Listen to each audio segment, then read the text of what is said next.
Колку секој од нас ги поддржува грнчарите кои што остана една од ретките занаети од минатото кои што се уште се негуваат во земјава.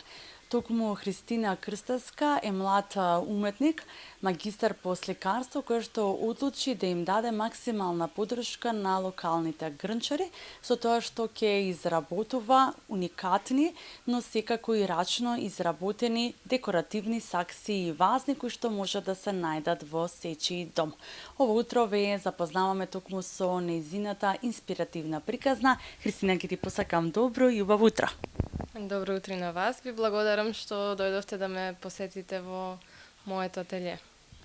Да, она што ти пред неколку години го започна е секако твоето така наречено хоби, иако секако ти си магистар по сликарство и сепак ова е твојата и професионална работа, но како дојде до инспирацијата и до идејата да почнеш да создаваш токму ваков тип на декоративни сакси и вазни?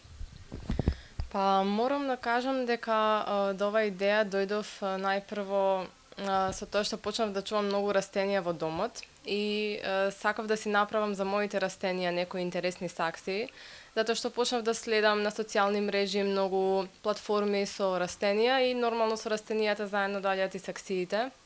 И така ми се роди идејата да си направам некои интересни дизајни на сакси, но многу од моите пријатели ме поддржаа во таа идеја и ми предложија дека може и да си направам социјална платформа каде што може и да ги продавам, да ги понудам за продажба, затоа што сепак сум сликар по професија, па имам на некој начин позадина зошто го изработувам тоа.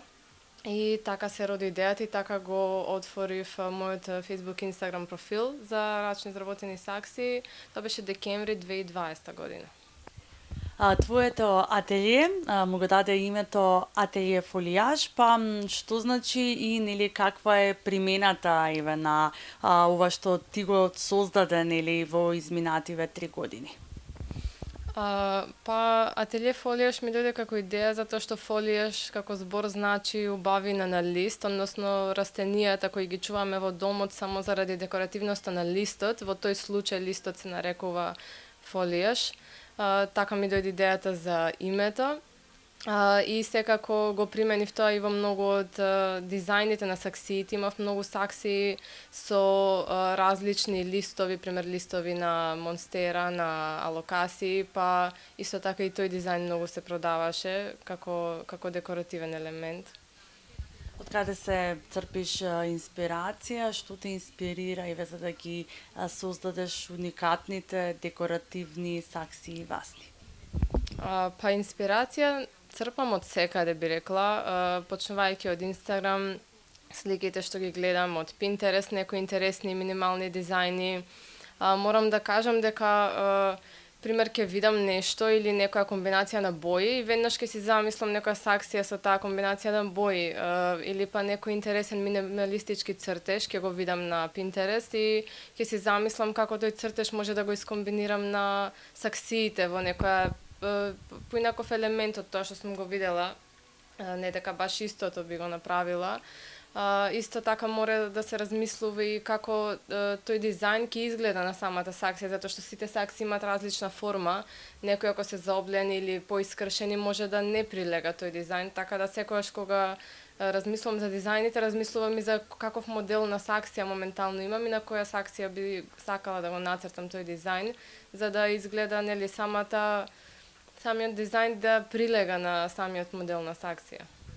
Колку време ти е потребно за да изработиш еден тип на дизајн, еден вид на саксија? Па за една саксија, мислам, тоа е процес што трае неколку денови, затоа што прво мора да ја ишмирлам, па мора да ја исперам со вода, па таа мора да се исуши.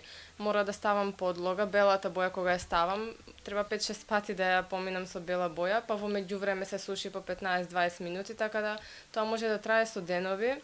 Меѓутоа, вкупно време како работа на една саксија би рекла дека 2 до 3 часа ми треба за да се изработи како квалитетно време на една саксија би било 2 до 3 часа. Да, но сепак се губат неколку денови поради тоа што нели мора да се суши целиот процес нели што го спомена пред малку на сушење па повторно нели префарбување и слично. Колку те поддржуваат еве луѓето во Македонија, колку се заинтересирани и колку сакаат еве ваков тип на дома, односно на рачно изработен декор кој што ќе се најде во нивниот дом, на нивниот балкон или пак во нивниот двор. Па, искрено има доста луѓе што нарачуваат.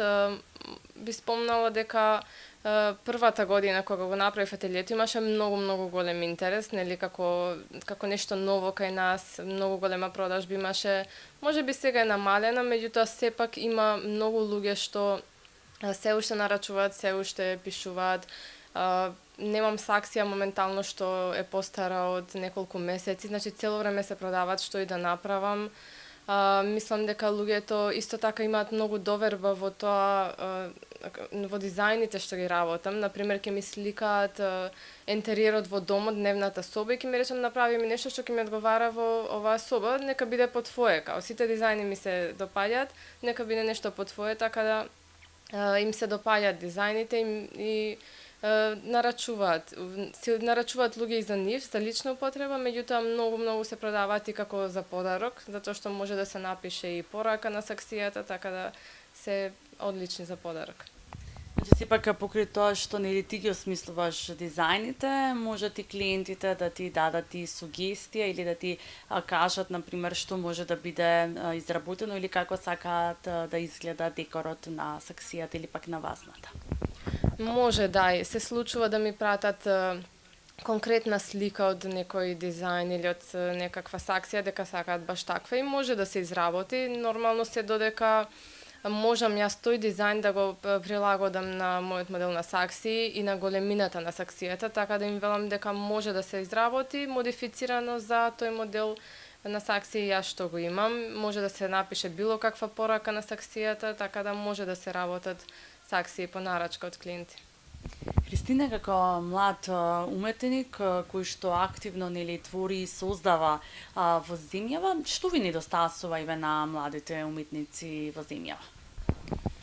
Па, може би недостасува некоја заедничка платформа каде што би можеле еве сите тие некои рачни изработки да бидат на едно исто место. Мислам, рачни изработки од страна на уметници, без разлика дали со сликарство или со друг медиум се занимаваме.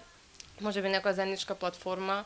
Мислам, јас се размислувала дури да си отворам како нека продавница, меѓутоа тоа е стварно многу голем влог, што јас не можам да си го дозволам, така да ако можеби постои некаков локал каде што може да се изложуваат тие работи, би било супер да сме сите под едно место, па се, например, сите изработки да ги има на едно место.